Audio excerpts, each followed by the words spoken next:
Sino gusto makipag-trade netong Rubik's Cube? Ayun yung girl nagsabi ko sino mag-ano ng Rubik's Cube.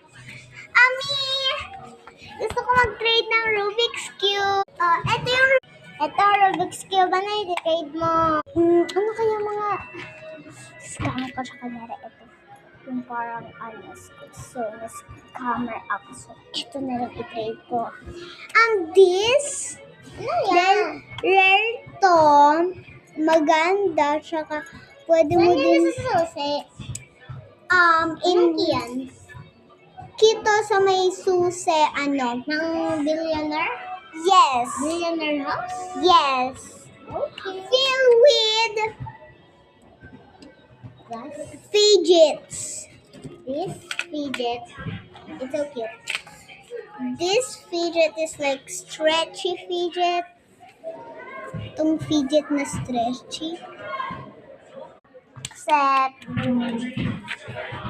Accept. Accept too. Here you go. Thank you. Haha. Wait. You just. Wait. Bye-bye. Never mind. Oh, that girl. Oh, girlie, come here. Wanna trade this? Yeah. And what you gonna offer? This is my offer. It's so common.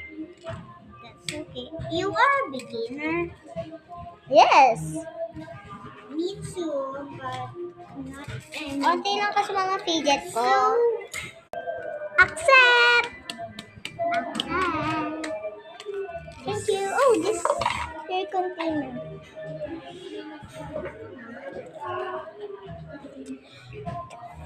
And you can have this trading board.